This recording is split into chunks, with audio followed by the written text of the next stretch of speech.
All right, I've been asked to offer another webinar today, and as usual, the A says, can you please make it powerful, simple, and effective? So let's get right into today's topic.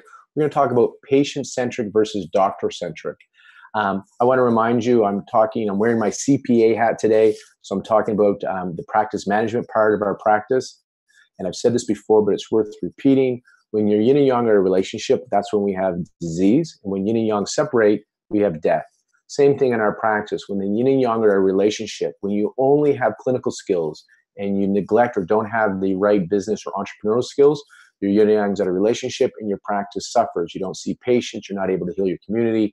And if that yin and yang separate, it's all clinical and you don't have the business skills, then you need to find a new career because you can't actually run your practice. And now you're not serving your community at all from that healing perspective.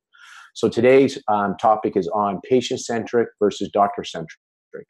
It's really important to put ourselves in our patient's shoes. And so when I lecture around the globe, I always like to ask, how many people have pictures of acupuncture on their website, on their brochures? How about that cool smoking moxibustion or the cupping on the back? Who does this? Who has these kind of pictures, especially the acupuncture pictures on the website? And lots of people probably put up their hand. And I say you're being doctor-centric, you're not being patient-centric. Because when the public sees your website or when they see your brochure that looks like this, to them, this is what it looks like. Why is this? Well, remember, probably close to 50% of the public has a fear of needles.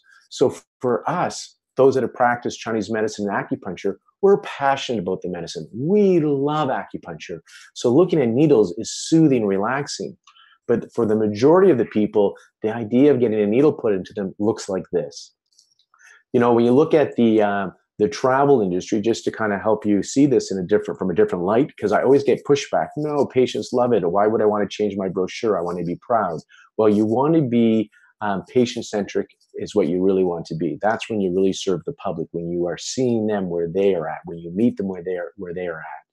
So the travel industry, when they tell you to come to Paris, now if you're living in Paris, okay, going to New York, so just make sure it's a long trip. When you're thinking of that idea, when you're going to travel from the United States to Paris, they don't show you pictures of getting into a cab or video into a cab. They don't show you the long lineup at the airport, having to be there 2 hours before, going through security, take your laptop in, take your belt off. They don't show all that. Sitting in a chair where somebody overweight's leaning over you or somebody's coughing or crying baby, getting their jet lag. They don't show that. They show Paris. So the expression in the travel industry is sell Paris, not the airline. So same thing for our patients. They're coming to us for a solution. They're actually not coming to us for acupuncture. It just so happens the tool acupuncture is one of the modalities we use to help them get their solution. So you always want to focus on we are the solution, and they're not coming for acupuncture. They're coming to us to solve the problem. Could be diet, could be herbs. But again, most people don't get excited about acupuncture except for acupuncturists. Again, I'm still getting some pushback, right? So here's another example. The dentist. Do they show pictures of the drill going into the cavity or that big needle to freeze the gums? Do they show that in their marketing material? Or do they show you the beautiful smile? Right? They show you the beautiful smile. So I encourage you in your marketing material to focus on patient-centered care, not doctor-centered care. This also shows up in practice. So one of my associates that I'm mentoring was sharing with me a blog, and they're talking about tinnitus in their blog. And what they want to do is talk about all the different patterns, kidney yin deficiency, liver yang rising, all these different patterns of tinnitus. And I said, that's doctor-centric. You're excited about that, but you're not talking to your patients. This doesn't reach them.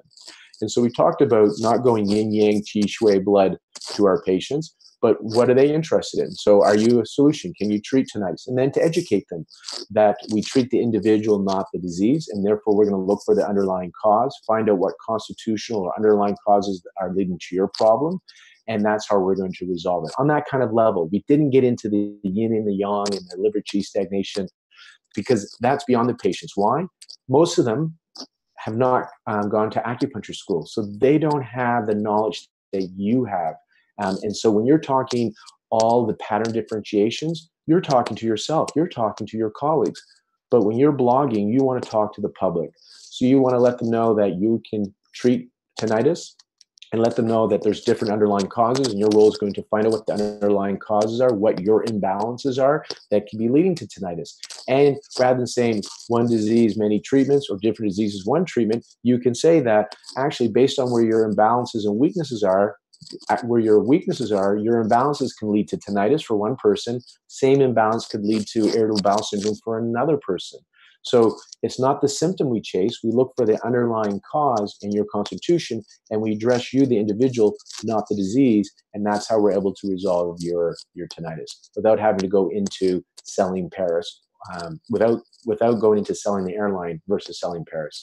So I hope this was a simple, effective, powerful little talk for you. Please always put yourself in your patient's shoes, because it's about patient-centered care, not about doctor-centric care. If you want to know more information about the stuff I share when I put on my CPA hat, then you can check out my book, Missing the Point. It's available on the website, missingthepointbook.com. You need to add book to the URL, missingthepointbook.com. And also you can find other practice management courses on healthyseminars.com that are online. And please post your feedback and your questions, your comments in the post on Facebook. And next week, I want to let you know that we got the man back again, Sam Collins. So I'm excited for that for you guys. And so tune in next week to hear Sam Collins. And thank you guys for tuning in to hear me.